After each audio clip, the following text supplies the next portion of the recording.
नमस्ते. Kitchen story Marathi recipe सगळ्यांचं परत एकदा मनापासून स्वागत आहे.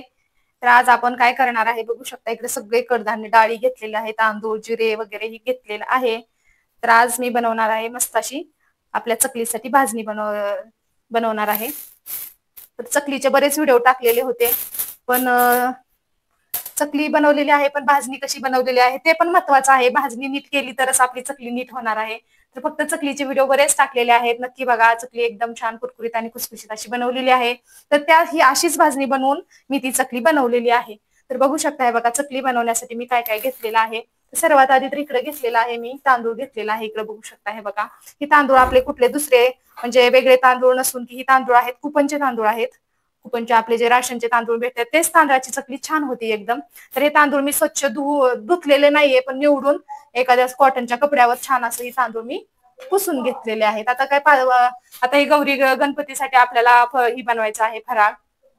तर त्यासाठी भरपूर असं म्हणजे ऊन नाहीये, पावसाळा सुरू आहे आणि दमाट वातावरण आहे, आभाळ आहे, त्यासाठी तांदूळ आपले काय व्यवस्थित वाळत नाहीयेत. तर आपण एकदम चांगले स्वच्छ ही कपड्यावर ही तांदूळ आपल्याला छान असे पुसून घ्यायचे आहे. पुसले तरी ह्याच्यावरची अशी धूळ वगैरे निघाली तरी ही तांदूळ एकदम छान असे स्वच्छ होतात. तर हे तांदूळ घेतलेले आहेत मी 2 किलो तांदूळ घेतलेले आहेत कुपनचे आपले.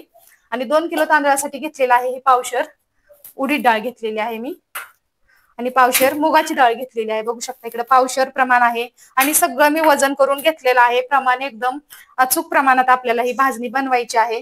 तर त्यासाठी घेतलेला आहे 30 ग्रॅम मी घेतलेला आहे धने घेतलेले आहेत, कारण आपल्याला चकलीसाठी कुठलाही मसाला वापरायचा नाहीये. त्यासाठी आपण टाकणार आहे आपला घरचाच मसाला. आपण जेव्हा आपण पीठ बनवतो चकलीचं त्यातच आपल्याला मसाल्यासाठी धने टाकायचे आहेत. आपल्याला 30 ग्रॅम धने आहेत आणि हे 2 चमचे आपले पोहे खातो ते जिरे आहेत, 2 चमचे जिरे आहेत. आणि इकडे घेतलेले आहे मी अर्धा किलो आपली हरभरा डाळ आहे. तर बघू शकता हे प्रमाण असं आहे. तुम्हाला परत एकदा मी सांगते कसं प्रमाण घेतलेलं आहे, कारण तुम्ही जर अशी चकली बनवली तर तुमची चकली कधीच फसणार नाहीये. कारण भाजणी व्यवस्थित बनवली ना चकली एकदम छान अशी होते. आणि चकली बनवताना पण काही छोट्या छोट्या टिप्स असतात, त्या जरी वापरून तुम्ही बनवला तर चकली एकदम छान होते. तर 2 किलो तांदूळ घेतलेले आहे. 2 किलो तांदळाला घेतलेला आहे पावशर आपण उडदाची डाळ टाकलेली आहे, पावशर मुगाची, अर्धा किलो आपण टाकलेला आहे हरभरा डाळ, आणि 30 ग्रॅम टाकलेले आहेत धने, आणि 2 चमचे आपले टाकलेले आहेत जिरे. तर आता हे सगळं आपल्याला मस्त छान असं खरपूस आपण आता भाजून घेणार आहे. तर इकडे बघू शकता मी इकडे 2 कढया ठेवलेल्या आहे, कारण आपलं भाजणी जास्त आहे. डाळी 2 किलो तांदूळ असल्यामुळे 2 कढई ठेवून घेतलेला आहे. तर मी आता ही दोन्ही कढईमध्ये छान असं आपल्याला हे तांदूळ भाजून घ्यायचं आहे, कारण आपल्याला तांदूळ चांगलं भाजायचं असतं खरपूस एकदम. तांदूळ असं एकदम असं लहायासारखं भाजलं ना असं भाजण्याची छान होती. त्यासाठी मी थोडं थोडंच भाजून घेणार आहे. हे बघा असं थोडं थोडं भाजलं ना की तांदूळ आपलं छान असं व्यवस्थित भाजलं जातं आणि लवकर पण भाजलं जातं तांदूळ. आणि एक कढई जरी भाजायची असेल तर आपल्याला तेवढाच वेळ इथं गॅस समोर उभं राहावं लागणार आहे. त्यासाठी मग म्हटलं चला दोन्ही कढईमध्ये मग पटापट आपण ही भाजणी भाजून घेणार आहे.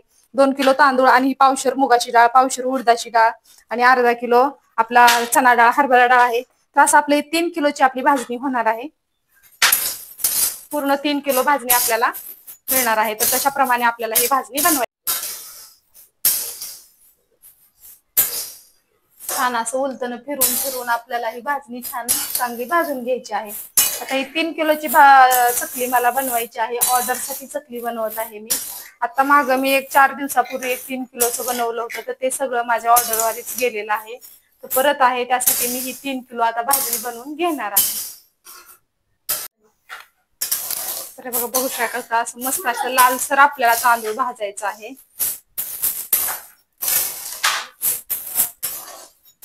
असे मस्त असं लालसर असं मस्त खरपूस असं भाजलं ना तर चकली सुद्धा तेवढीच खरपूस होते. हे भाजणं गरजेचं आहे, कच्च ठेवायचं नाही. तर आता ह्या कढईमध्ये बघू शकता बघा, ह्या लोखंडी कढईमध्ये तर जास्त फास्ट भाजतंय एकदम छान असं. आता हे झालेलंच आहे भाजून. तर या कढईमधलं आपण आता काढून घेणार आहे बाजूला. इकडं थोडे कमी टाकलेले होते तांदूळ आणि इकडं थोडे जास्त टाकलेले आहे, थोड्यामुळं थोडासा उशीर लागतोय. ही पण आता झालेलेच आहेत बघू शकताय बघा, लालसर तांदूळ एकदम छान असा कलर आलेला आहे ह्याला. आणि इकडचा मात्र पूर्ण आपल्याला जसा पाहिजे तसा भाजलेला आहे. तर आपण आता इथलं काढून घेणार आहे.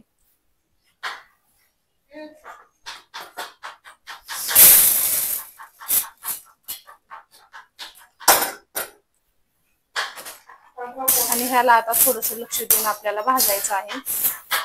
आता हे पण आता झालेलंच आहे, बघू शकता.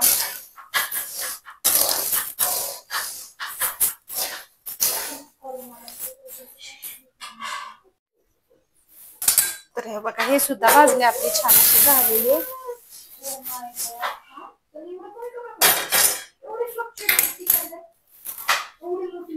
बघू शकता एकदम छान अशी लाल एकदम तांदूळ असे भाजलेले.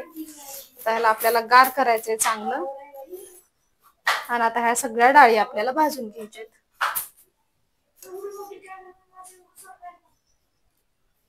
आता टाकणार आहे दोन्ही आपण मुगाच्या डाळी टाकणार आहे, कारण दोन्ही सेमच डाळी आहेत ह्या. मुगाची डाळ आणि आपली उडदाची डाळ बारीकच आहे, सेम आहे. त्यासाठी ह्या दोन्ही डाळी आपल्याला आणखीन खरपूस भाजून घ्यायच्या. बघू शकता आता ही डाळी टाकलेल्या आहेत. आता ही दोन्ही डाळी सेम सेम आहेत, त्याच्यामुळे ही मी भाजाय घेतलेल्या दोन्ही डाळी आता एकदाच टाकून डाळ सुद्धा छान अशी खरपूस आपल्याला वास येत नाहीये डाळीचा. तुम्हाला तर माहितीये डाळीचा वास किती छान खरपूस येतो. तर तसा वास येईपर्यंत आपल्याला छान लाल जरद अशी डाळ सुद्धा, तशीच आपण तांदूळ जसं भाजलेला आहे त्याच प्रकारे आपल्याला डाळ सुद्धा चांगली भाजून घ्यायचे.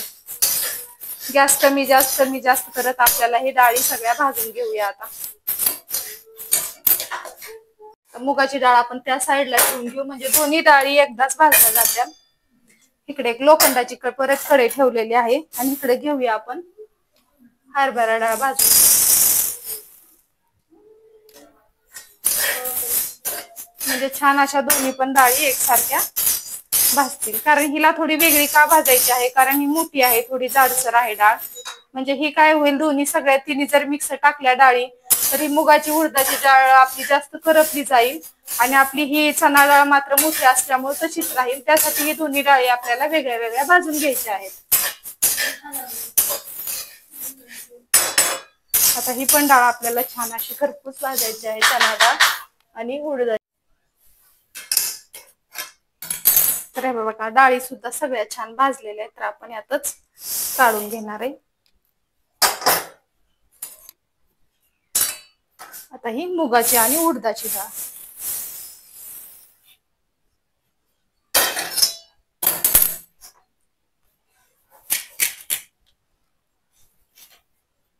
तर बघू शकता हे बघा अशा प्रकारे खरपूस सगळ्या डाळी तांदूळ झालेला आहे. आता राहिलेला आहे ती धने आणि जिरे सुद्धा थोडेसे आपल्याला असे एकदम नकळत भाजायचे आहे, जास्त करपवायचं नाहीये धने वगैरे. तर त्याच कढईमध्ये आपण टाकून घेऊया धने आणि हे जिरे. एकदम कमी गॅसवर ही पण आपल्याला थोडस नाही का त्याच्यामध्ये जो नमपणा असतो तो कमी करायचा आहे. फक्त आपल्याला थोडेसे खरपूस असे भाजले ना असे कुरकुरीत होतं हे सुद्धा. आणि छान असं गिरणीमध्ये आपण आता हे दळाय देणार आहे, तर गिरणीमधून चांगलं की मसाला पण त्यातच दळून येतो. परत दुसरा मसाला आपल्याला टाकायची गरज नाही. वरून तर आपण टाकणारच आहे हळद, तीळ आणि आपले लाल तिखट वगैरे हे तर टाकणारच आहे, पण ह्याच्यामध्ये ही मसाले आपल्याला टाकायचे आहे. आता आपण सगळी भाजणी भाजलेली आपण वजन करून बघणार आहे ही भाजणी किती झालेली आहे. तर आपण ही झिरो केलेला आहे, बघू शकता आपण भांड्याचा झिरो केलेला आहे.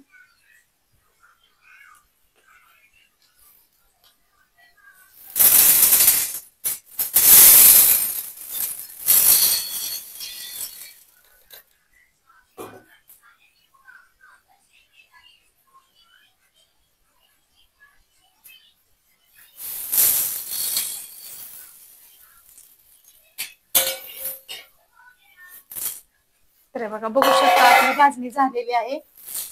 3 किलो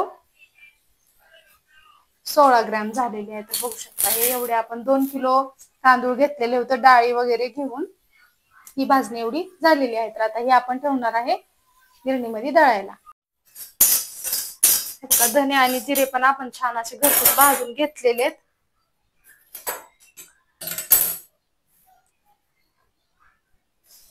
तर यातच हे पण आपल्याला टाकायचं आहे आणि छान असं आपल्याला ह्याचं दळण मात्र आपल्याला गव्हाच्या दळणावर न टाकता ज्वारीचं वगैरे दळण असतं किंवा तांदळाचं दळण असतं त्याच्यावर टाकलं तरी चालतंय बघा. धने वगैरे सगळं मी छान असं खरपूस भाजलेलं आहे. आता हे आपल्याला सगळं गार होऊ द्यायचं आहे आणि मग आपल्याला ही गिरणीला दळाय द्यायचं आहे. मिक्स करून आपल्याला चांगलं आपण एखाद्या मोठ्या आणखीन भांड्यात ठेवणार आहे, कारण ही जास्त गरम आहे. आणि मस्त आपण गिरणीतून आता याला थोडस जास्त बारीक नाही तर थोडस असं ज्वारीचं जसं पीठ असतं आपल्या भाकरी वगैरे बनवतो आपण तसंच आपल्याला हे गिरणीमधून चांगलं दळून आणायचं आहे. बघा आता ही चकलीसाठी एकदम भाजणी परफेक्ट आपली ही भाजणी तयारच झालेली आहे. तर मग तुम्हाला आजचा हा छोटासा व्हिडिओ कसा वाटला नक्की कमेंट करा आणि आवडले असेल तर एक लाईक करा. माझ्या चॅनलवर तुम्ही नवीन असाल तर चॅनल सबस्क्राईब करा. परत भेटू अशाच एक छानशा मस्त रेसिपी सोबत. तोपर्यंत धन्यवाद मैत्रिणींनो.